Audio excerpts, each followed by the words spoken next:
শ্বশুর বাড়ি করে গেল। রিপোর্টে পাওয়া যাচ্ছে শরীরে জল নাই, এই জন্ডিস দাঁড়িয়ে গেল। এখানেও ওই কান্না নবদ্বীপ কান্নায় হাসপাতালে ভর্তি ছিল, ওখানে ওই শরীরে বলছে জল নাই। আর এখানে ভর্তি হলো, এখানে খাতা ভর্তি হয়েছিল, এখানে বলছে শরীরে জল নাই, শরীরে জল নাই, জন্ডিস হয়েছে, অনেক কিছু বললো। তখন যাবার হেতু আমরা বুঝতে পারলাম। ঠিক আছে। আমি বলছি আপনি সরকার থেকে যে বৃদ্ধ ভাতা ওগুলো কিছু পান কি? ওই বিধবা ভাতা 1000 পায়। আচ্ছা, ওইটা পান। বাকি আপনাদের এমনি সংসার কিসে চলে? ওই কন্ট্রোল। কন্ট্রোলের চালটা পান। কিনে সিলিন্ডার আমি প্রথম তো। তাহলে ওনারটাকে এখন পান না, বন্ধ হয়ে গেছে? এদের নামে কার্ড ইস্যু হয়নি? এদের বলছিল যে কার্ড করেছি, আমাকে তো দেখিয়ে দিয়ে গেল না, খুঁজে পাচ্ছি না, কোথাও পাচ্ছি না।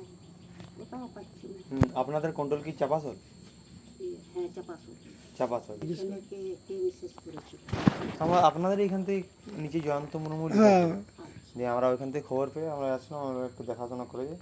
আমাদের আর কি এনজিওর তরফ থেকে কিছু আপনাকে দেওয়ার কথা বলা হয়। একটা আমাদের মানে সেই ফান্ডের মতো আছে। হ্যাঁ, ঠিক না, আমি বুঝছি, আপনাকে যাওয়ার দরকার নেই, চেষ্টা করছি আমরা। আমার এই দশা আমি কাজ করে খাওয়াতে পারবো। হ্যাঁ। তাহলে বৌমা এর ছেলের এই মা ও এই দুধ খায় যখন ওই 3 বছরে ছিল তখন পালিয়ে গেছে।